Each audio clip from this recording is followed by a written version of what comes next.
Hello दोस्तों, स्वागत है आप सभी का फिर से एक बार ओपन लैंग्वेज में। दोस्तों आज हम लोग बात करने वाले हैं फिर से यहाँ पे बिहार बीएड के लिए। यहाँ पे भूगोल का चैप्टर है जो कि जल्द ही ख़त्म होने वाला है। आज ये ख़त्म हो जाएगा। आपको इसके बाद में आपको टीचर संबंधित क्वेश्चंस को मैं देने वाला हूँ, क्योंकि आप एक टीचर बनने जा रहे हो और टीचर के लिए एंट्रेंस एग्जाम का तैयारी देने जा रहे हो। वहाँ से आपको बहुत सारे क्वेश्चन पूछे जाते हैं टीचर से संबंधित, तो आपको वो भी जानना जरूरी है। 6 जुलाई को एग्ज़ाम का डेट बिल्कुल फिक्स हो चुका है। ये डेट आपको मेंशन है, ये आपको चेंज नहीं होगा। एक्चुअली में चेंज होने का कोई बड़ा रीज़न नहीं था, लेकिन चेंज होने का बस एक ही रीज़न था, अग्निपथ वाला सिस्टम। तो वो जैसे ही वो थोड़ा सा शांत हुआ और ये चीज़ें आपके बोर्ड पे लग चुका है। तो आइए क्लास को कवर करते हैं।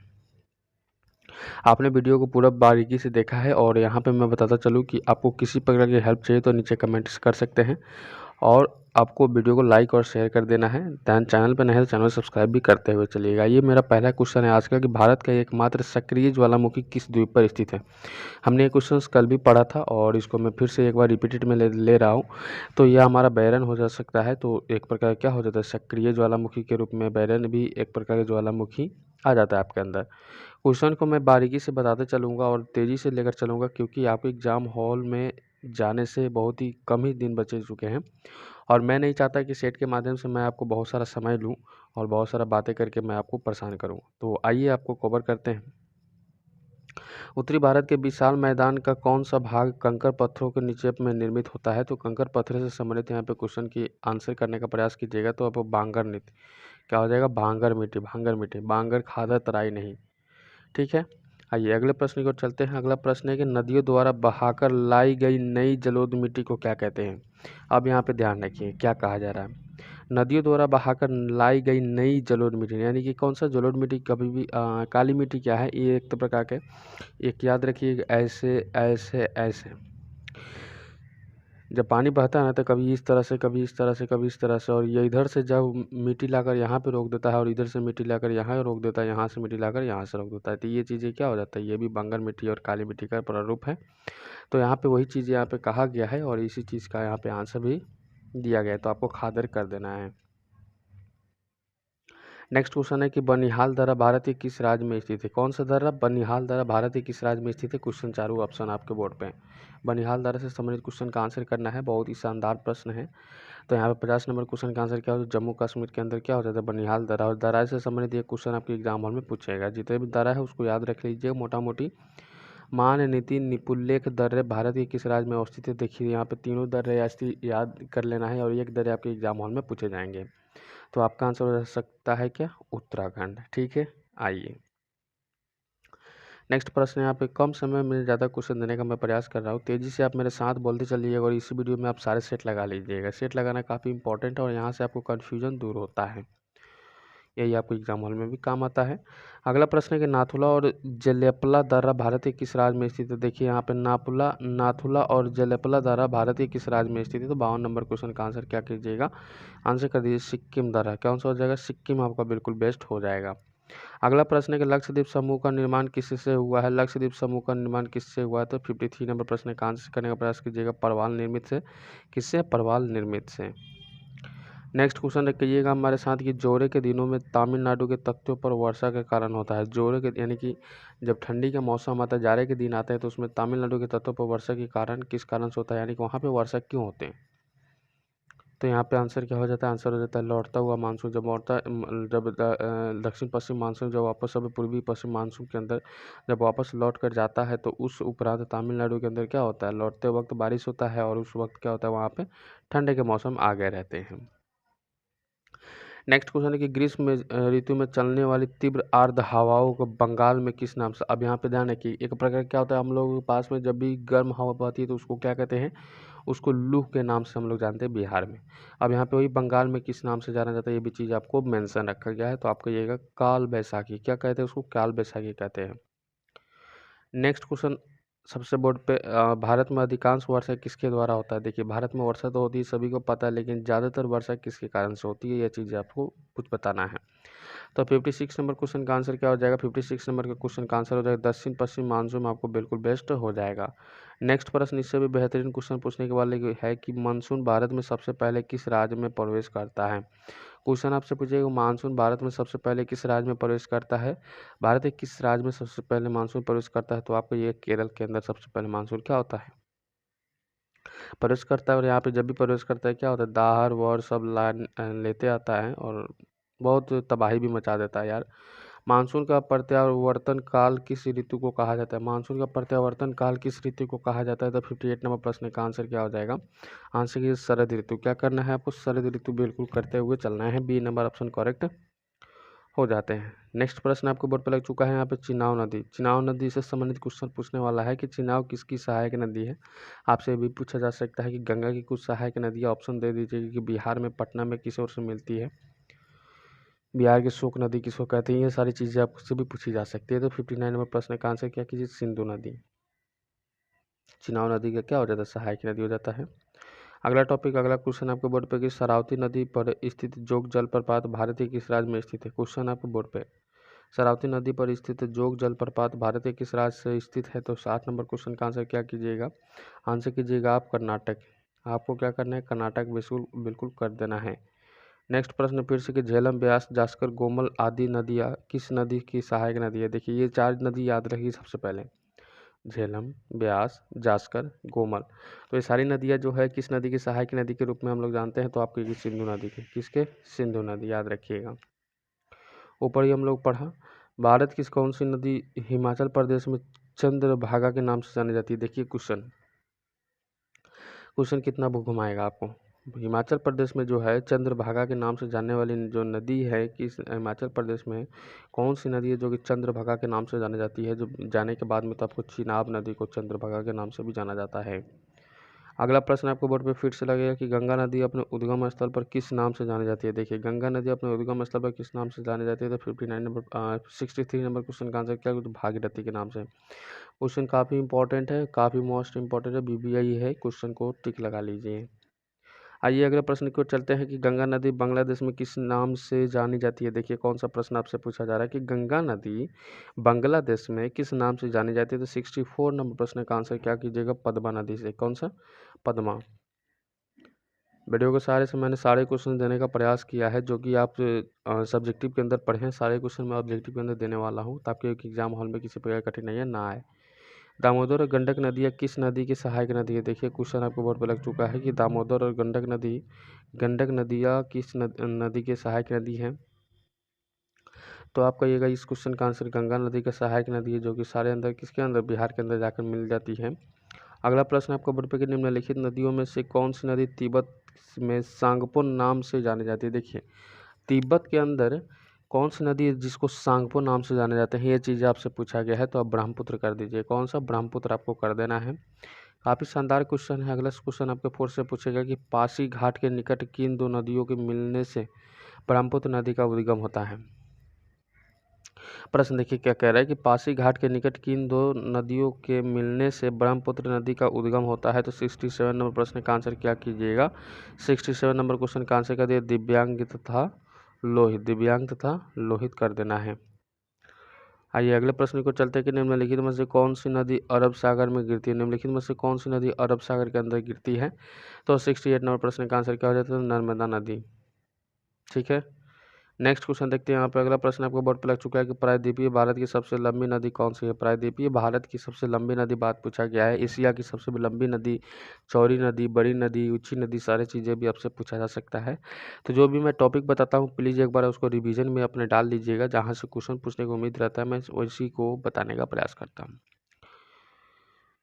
प्रायद्वीपीय भारत की सबसे लंबी नदी पूछा गया तो गोदावरी।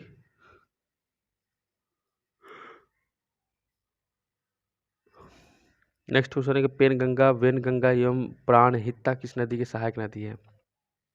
क्वेश्चन देखिए, पेनगंगा, वेनगंगा एवं प्राणहिता किस नदी की सहायक नदी है? तो 70 नंबर क्वेश्चन का आंसर क्या हो जाएगा? अंदर आंसर कीजिएगा गोदावरी। क्या कर देना है? गोदावरी आपका बिल्कुल सही हो जाता है। अगला प्रश्न आपको बोर्ड पे कावेरी नदी का उद्गम स्थल निम्न में से क्या है? कावेरी नदी का उद्गम स्थल निम्न में से कौन सा है? तो आपको ये सर की कर्नाटक की ब्रह्मगिरी पहाड़ी, कर्नाटक की क्या कहना है? ब्रह्मगिरी पहाड़ी आपका बिल्कुल सही हो जाते हैं। नेक्स्ट क्वेश्चन है कि अमरकंटक की पहाड़ी से किस नदी का उद्गम होता है? अमरकंटक की पहाड़ी से किस नदी का उद्गम होता है? तो 72 नंबर क्वेश्चन का आंसर क्या कीजिएगा? नर्मदा नदी कर देना है। क्या करना है? नर्मदा नदी कर देना है। आइए अगले प्रश्न की ओर चलते हैं कि निम्नलिखित में से कौन सी नदी एस्चुरी बनाती है। निम्नलिखित में से कौन सी नदी एस्चुरी बनाती है। निम्नलिखित में से कौन सी नदी एस्चुरी बनाती है। 73 नंबर क्वेश्चन। ये क्वेश्चन हमने कल भी किया था, तो आपका आंसर क्या था, ताप्ती और नर्मदा। ताप्ती और नर्मदा नदी क्या है, एस्चुरी बनाती है। ये दोनों आपको कि डेल्टा नहीं बनाती है। क्वेश्चन आपको याद रखना है। नेक्स्ट क्वेश्चन आपको बोर्ड पर लग चुका है कि चंबल सिंधु बेतवा किस नदी की सहायक नदी है। चंबल सिंधु बेतवा किस नदी के सहायक नदी है। तो आपका आंसर क्या हो जाता है, जमुना का सहायक नदी है। सी नंबर ऑप्शन करेक्ट हो जाता है। अगला प्रश्न आपको बोर्ड पे फिर से पूछेगा कि कौन सी नदी नेपाल में शालिग्राम से नाम से जानी जाती है। कौन सी नदी नेपाल में शालिग्राम के नाम से जाना जाता है, ये चीज़ें आपसे पूछा गया है। तो 75 नंबर क्वेश्चन का आंसर क्या हो जाता है, गंडक आपका बिल्कुल सही हो जाते हैं। अगला प्रश्न देखिए क्या पूछा गया है। क्वेश्चन कह रहा है हमारा कि भारत की मीठे पानी की झील बुल्लर झील भारत के किस राज्य में स्थित है। क्वेश्चन आपको बोर्ड पे कि भारत के मीठे पानी की झील बुल्लर झील जो होते हैं, भारत की सबसे मीठे पानी की झील कौन सा है, बुल्लर झील। अब यहाँ पे भारत तो पूछा गया है, तो किसके अंदर स्थित है, कौन से राज्य के अंदर स्थित है। सभी को पता है कि हम मणिपुर करने वाले हैं। 76 नंबर क्वेश्चन का क्या हो जाता है, बिल्कुल यहाँ पे जम्मू कश्मीर आपका बिल्कुल सही हो जाता है। यानी कि किसके अंदर है, तो जम्मू कश्मीर के अंदर बुल्लर झील हो जाते हैं। नेक्स्ट क्वेश्चन आपको बोर्ड पर लग चुका है। क्वेश्चन क्या है कि केबुला मझाओ नामक तैरता हुआ पार्क जो लोकटक झील में अवस्थित है, भारत के किस राज्य में स्थित है। ये झील आपको काफ़ी फेमस झील है, जहाँ पे नदियों के अंदर क्या होते हैं, बहुत सारे टापू छोटा छोटा घर बने हुए हैं, जो कि आपको नदी के अंदर ही बनाया गया है। ये देखने के लिए काफ़ी नज़ारे बनते हैं। तो ये मणिपुर के अंदर यहाँ पे स्थित है। किसके अंदर, मणिपुर के अंदर स्थित है। कभी जाइएगा तो देखिए काफ़ी शानदार है यहाँ पे। अगला प्रश्न है, भारत की सबसे बड़ी कृत्रिम झील कौन सी है। भारत की सबसे बड़ी कृत्रिम झील कौन सी है, यानी कि बनाया हुआ कृत्रिम झील, प्राकृतिक जो ऑटोमेटिक बना हो, और यहाँ पे कृत्रिम झील जो कि खुद से बनाया हो, और यहाँ पे सबसे बड़ी की बात की जाती है। तो 78 नंबर प्रश्न का आंसर भी आपको ध्यान देते हुए करना है। गोविंद बल्लभ पंत सागर, गोविंद बल्लभ पंत सागर, गोविंद गोविंद बल्लभ पंत सागर, याद रखिएगा। नेक्स्ट क्वेश्चन, कोलेरू झील भारत के किस राज्य में अवस्थित है। कौन सा झील, कोलेरू झील भारत के किस राज्य में अवस्थित है, ये भी चीज़ आपको याद रखना है। कोलेरू झील याद रखिएगा। कोलेरू झील भारत के किस राज्य में स्थित है, तो ये चीज़ आपको याद रखना है। तो आपको आंसर क्या करना है, आंध्र प्रदेश के अंदर। कहाँ पे, आंध्र प्रदेश के अंदर। अगला प्रश्न, पोटास की बहुलता किस प्रकार की मिट्टी की विशेषता है। पोटास की बहुलता किस प्रकार की मिट्टी की बहुलता है। तो इस क्वेश्चन का आंसर भी फटाक से कर देना है, जलोढ़ मिट्टी का। किस मिट्टी का बहुलता है, जलोढ़ मिट्टी का, ठीक है। अगला प्रश्न आपके बोर्ड पर, कपास की खेती के लिए कौन सी मिट्टी उपयुक्त होती है। कपास की खेती के लिए कौन सी मिट्टी उपयुक्त होती है, यानी कि जरूरी होता है, तो काली मिट्टी, याद रखिएगा। नेक्स्ट क्वेश्चन देखते हैं यहाँ पे। अगला प्रश्न आपके बोर्ड पे कि इलायची तथा काजू की खेती के लिए कौन सी मिट्टी उपयुक्त है। कौन कौन से इलायची तथा काजू की खेती के लिए कौन सी मिट्टी उपयुक्त होती है। 82 नंबर क्वेश्चन का आंसर क्या हो जाएगा, लेटेराइट मिट्टी, ठीक है। लेटेराइट मिट्टी आपको याद रखना है। नेक्स्ट प्रश्न है, कौन सा भारत में केसर की खेती हेतु प्रसिद्ध है। यहाँ पे सभी को पता है कि अजय देवगन, शाहरुख खान और अजय देवगन, शाहरुख खान और क्या नाम है उसका, हाँ अक्षय कुमार, ये तीनों किसका केसर के प्रचार करके, विमल पान मसाला का प्रचार करके, बीच में गुटखा का प्रचार करते हैं, जो कि काफ़ी फेमस होता है, टीवी पे ऐड भी आता है। तो यहाँ पे 83 नंबर क्वेश्चन का जम्मू कश्मीर याद रखिएगा। इससे भी आपको याद रखना है, जिससे भी रिलेट करके आप याद रख लो, क्वेश्चन जैसे भी याद रख लेना है, लाभ आपको होना है। भारत में हरित क्रांति की शुरुआत किस वर्ष हुआ था, ये भी चीज़ आपसे पूछा जा सकता है। तो आप कहिएगा सर ऐसे 1966 से 67 के बीच में हरित क्रांति का शुरुआत हुआ था। नेक्स्ट क्वेश्चन आपको बोर्ड पे लग चुका है कि लौंग के उत्पादन है तो भारत में कौन सा राज्य प्रसिद्ध है। लौंग के उत्पादन के लिए किसका उत्पादन कर रहे हैं हम लोग, लौंग का उत्पादन कर रहे हैं। तो आपको ये केरल के अंदर यहाँ पे सही हो जाते हैं। अगला प्रश्न देखते हैं यहाँ पे। अगला प्रश्न क्या कहा जा रहा है। अगला प्रश्न आपके बोर्ड पे कि भारत में संविधान से कृषि किस सूची के विषय है। भारत में संविधान से कृषि के इस विषय का सूची है। तो 86 नंबर क्वेश्चन का आंसर क्या हो जाता है, 86 नंबर क्वेश्चन का आंसर राज्य सूची, बिल्कुल सही हो जाते हैं। अगला प्रश्न देखते हैं। अगला प्रश्न कहा जा रहा है कि निम्नलिखित में से कौन सी जायद फसल है। निम्नलिखित में से कौन सी जायद फसल है। 87 नंबर क्वेश्चन का आंसर क्या हो जाता है, ये सभी राई, उड़द, मूंग सभी के सभी करेक्ट हो जाते हैं। अगला प्रश्न है कि निम्नलिखित में से कौन फसल रेशेदार फसल नहीं है। निम्नलिखित में से कौन सा फसल रेशेदार फसल नहीं है। तो 88 नंबर क्वेश्चन का आंसर क्या हो जाता है, रेशेदार फसल के लिए तंबाकू हमारा सही हो जाते हैं। और एक प्रकार क्या हो जाता है, तंबाकू खेती अलग से होती है, द्वितीय हरित क्रांति की शुरुआत कब हुई थी? प्रथम 1966 से 67 के बीच में हम लोग पढ़ा है, और यहाँ पर द्वितीय की बात की जाती है 89 नंबर प्रश्न का आंसर कर दीजिएगा 1983 और 84 के बीच में। नेक्स्ट क्वेश्चन है कि भारत में हरित क्रांति का सर्वाधिक प्रभाव किस फसल पर पड़ा था, यानी कि सबसे अधिक मात्रा में प्रभाव जो है किस फसल पर पड़ा था? तो गेहूं और चावल के अंदर। किस पे? गेहूं और चावल में। याद रखिएगा। अगला प्रश्न आपके बोर्ड पे पूछेगा कि भिलाई इस्पात संयंत्र स्थापना किस देश के सहयोग से किया गया था? क्वेश्चन ये कहेगा कि भिलाई इस्पात संयंत्र, ठीक है। तो आपको 91 नंबर प्रश्न का सोवियत संघ कर देना है, सोवियत संघ याद रखिएगा। अगला प्रश्न आपको बोर्ड पर लग चुका है। क्वेश्चन कह रहा है कि भारत में एल्युमिनियम उद्योग का पहला कारखाना कहाँ स्थापित किया गया था? किसका एल्युमिनियम उद्योग का पहला कारखाना कहाँ स्थापित किया गया? तो 92 नंबर क्वेश्चन का आंसर आपके बोर्ड पर लग चुका है फिर से पश्चिम बंगाल और जेके नगर में। पश्चिम बंगाल और जेके नगर के अंदर यहाँ पे लगा था। अगला प्रश्न है कि वर्ष 1968 में स्थापित बोकारो स्टील प्लांट की स्थापना किस देश के सहयोग से हुई थी? 93 नंबर प्रश्न का आंसर करने का प्रयास कीजिएगा। तो आप कहिएगा सर ऐसे क्वेश्चन से सोवियत संघ हम करेंगे, बिल्कुल कीजिए, आपका आंसर सही है। नेक्स्ट क्वेश्चन है कि सलेम इस्पात संयंत्र भारत के किस राज्य में स्थित है? सलेम इस्पात संयंत्र भारत के किस राज्य में स्थित है?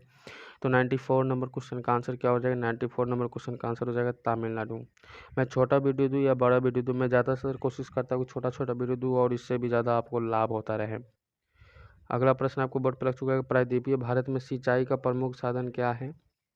प्रायद्वीपीय भारत के अंदर सिंचाई का सबसे प्रमुख साधन क्या है? तो आपको बता दूं, इस क्वेश्चन का आंसर तालाब कर देना है। सारे राज्यों के लिए अलग अलग आपको ऑप्शन मिलेंगे। भाखड़ा नंगल बांध किस नदी पर अवस्थित है? क्वेश्चन आपसे पूछा जा सकता है। तो भाखड़ा नंगल बांध आपको सतलज नदी पर स्थित है, ये भी चीज़ आपको याद रखना है। नेक्स्ट क्वेश्चन आपको बोर्ड पर पूछा जा सकता है। क्वेश्चन क्या है कि बगलिहार परियोजना किस नदी पर स्थित है?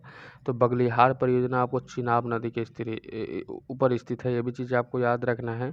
नेक्स्ट क्वेश्चन है तालाब द्वारा सर्वाधिक सिंचाई भारत के किस राज्य में स्थित है? तालाब द्वारा सर्वाधिक सिंचाई भारत के किस राज्य में स्थित है? तो 98 नंबर क्वेश्चन का आंसर क्या हो जाता है? तमिलनाडु आपको बिल्कुल सही हो जाते हैं। वही अगला प्रश्न आपको बोर्ड पर लग चुका है। क्वेश्चन ध्यान रखिए। क्वेश्चन कर रहा है तुलबुल परियोजना किस नदी पर अवस्थित है? तो 99 नंबर प्रश्न का तुलबुल परियोजना झेलम नदी के ऊपर स्थित है, ये भी चीज़ आपको याद रखना है। ये शॉर्ट लिस्ट है। आपको एक और वीडियो मिलेगा जहाँ से आपको पूरे के पूरे क्या हो जाते हैं, ख़त्म हो जाते हैं ज्योग्राफी। उसके बाद में एक पर्यावरण का वीडियो मैं दूंगा, उसके बाद में कहानी ख़त्म हो जाएगा इसका। ठीक है। ओपन लाइफ परिवार से जुड़ने के लिए धन्यवाद सभी को, और सब्सक्राइब बेल आइकन को नहीं किए हैं तो कर लीजिए। अगर किसी प्रकार की हेल्प चाहिए तो कमेंट कर सकते हैं। वीडियो को लाइक नहीं है तो लाइक कर दीजिए, और अपने दोस्तों तक शेयर नहीं किए तो प्लीज़ शेयर जरूर कर दीजिए। मिलते हैं नेक्स्ट वीडियो में, तब तक good bye, best of luck. जय हिंद सभी साथियों को।